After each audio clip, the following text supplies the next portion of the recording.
Oi, amados, Shalom, eu sou Abimael e eu queria falar com você hoje sobre a unidade da igreja, certo? Você já se deparou alguma das vezes da sua vida com alguém que pensa totalmente diferente de você? Sabe aquele irmão da sua igreja que você às vezes vê ele falando algo ou interpretando as escrituras e pensa, como pode esse irmão pensar dessa forma assim que eu penso, totalmente diferente? E sabe, isso é uma coisa que irrita. Você se deparar com pessoas, às vezes, com mentalidades e bem diferentes das suas. Às vezes, isso irrita. É bem verdade que nem todos têm aquela capacidade, aquela vontade, empenho de defender as suas ideias. Muitos pensam, às vezes, falam, contradizem a opinião de alguém, mas quando a pessoa persiste naquele mesmo assunto, ele desiste. Deixa pra lá. Tem pessoas assim, com essa personalidade. Falando em personalidade, entenda uma coisa. Quando nascemos sem personalidade. E o que nós somos hoje é um conjunto de experiências e ensinamentos que obtivemos, que formaram a nossa personalidade. Quando crianças, nós aprendemos com nossos pais o que devíamos e não devíamos fazer. Tivemos convívio com crianças, com amigos, isso vai formando aquele protótipo da personalidade de cada um. Quando chegamos na adolescência, já estamos com uma quantidade pequena, relativa de personalidade formada.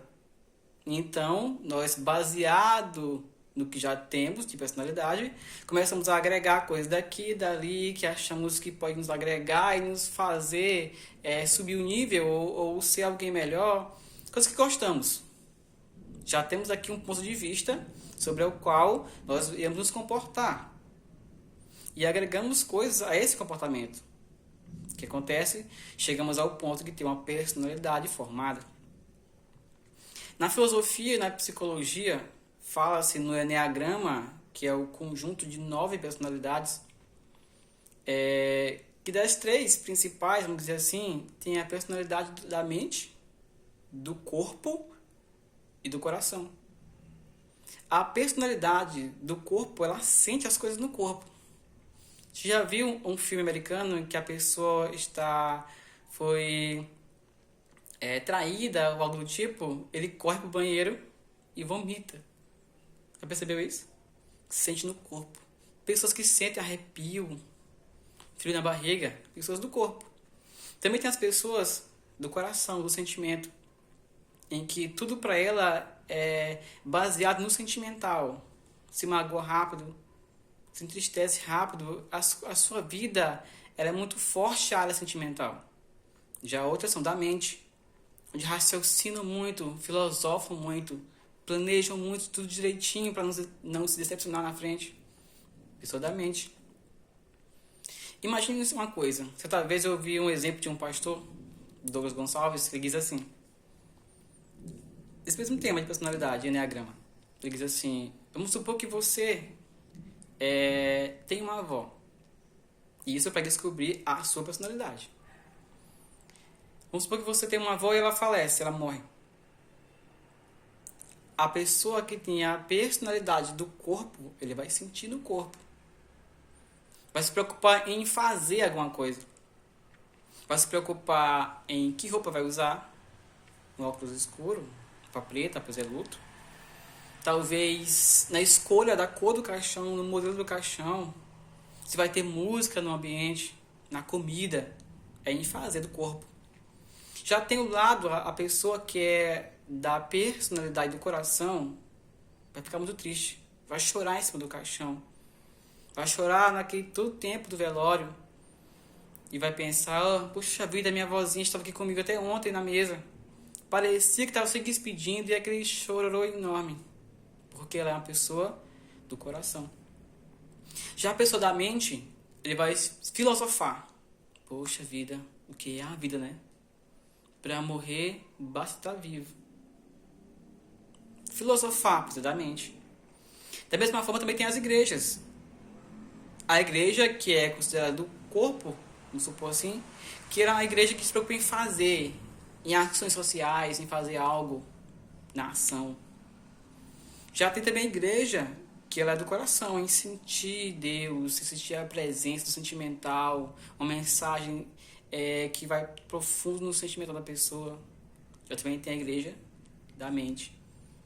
A igreja, instituição da mente, se preocupa em estudar, meditar, doutrina, teologia. Estudar as escrituras é da mente, do raciocínio. Só que Paulo vai falar em 1 Coríntios 12, 21, um versículo interessante. Ele fala assim: os olhos não podem falar para as mãos, não precisamos de ti. Nem a cabeça pode falar aos pés, não preciso de ti. O que Paulo quer dizer com isso? No contexto geral, Paulo está falando da igreja como um corpo. Paulo fala certa vez em um texto, Paulo diz assim, que a igreja é o corpo e a mente é Cristo. O cabeça é Cristo, ela dizendo. E Paulo aqui em Coríntios fala de que nós somos pessoas de personalidade diferente, mas que juntas formamos um corpo.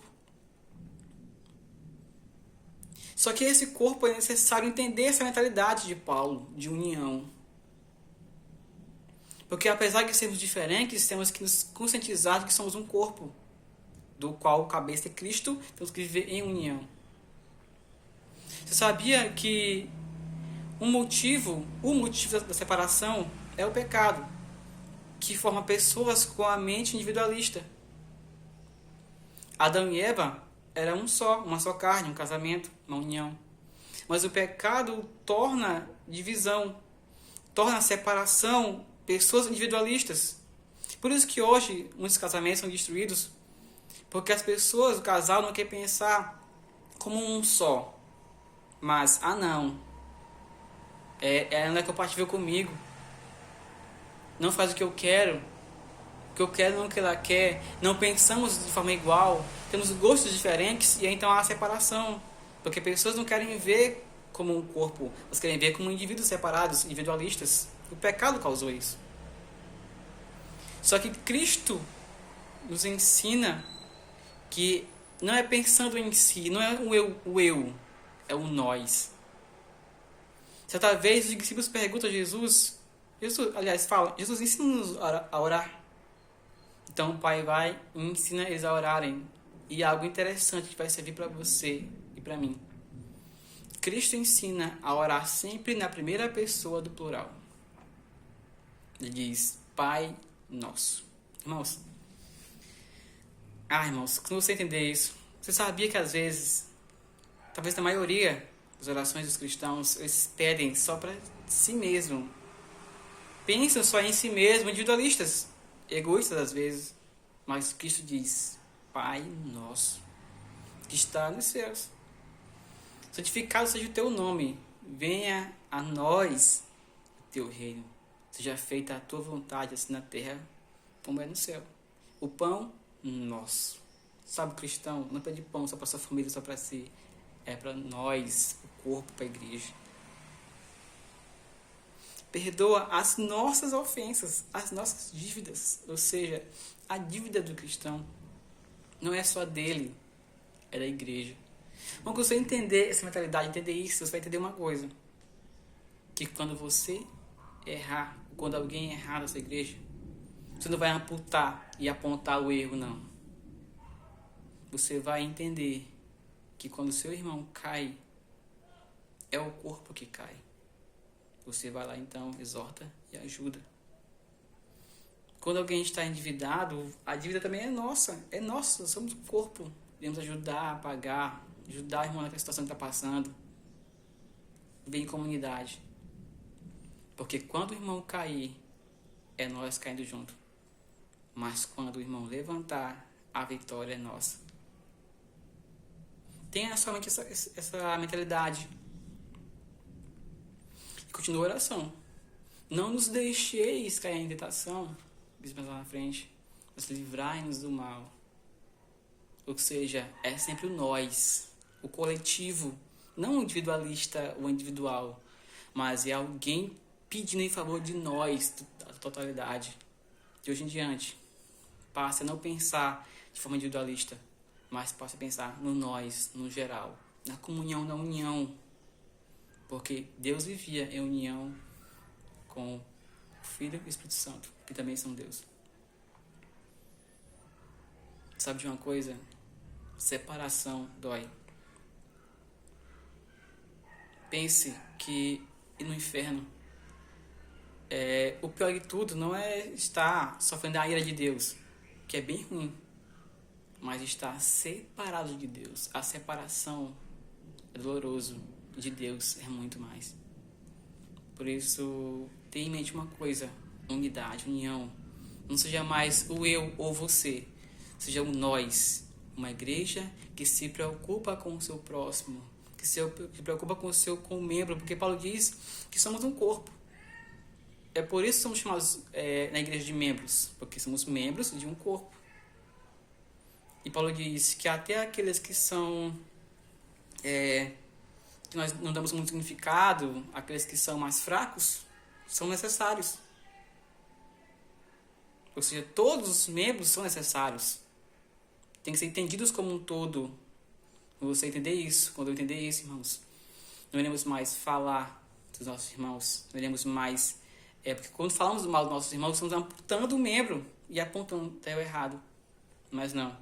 Quando nós nos ferimos no corpo, nós protegemos o corpo e tratamos dele. Por isso, quando alguém do corpo, membro, cair, é nós caindo junto. Mas quando ele levantar, é nós juntos com ele levantando. Porque não é só eu, não é só meu, é nosso. A doença não é só minha, não é só sua, é nossa. A sua derrota, a sua queda, não é só sua. A dívida não é só sua, é nossa. Comunidade, união, não é eu nem é você, é nós.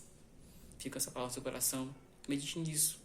E seja um crente que sempre ora e pede na coletividade, usando o nós, o nosso. Porque nós somos um.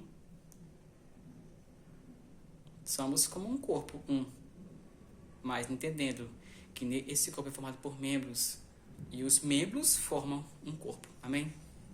Glória a Jesus que está acima de todos nós. Hoje e sempre, por tudo isso. Glória só a Jesus. Hoje e sempre. Amém.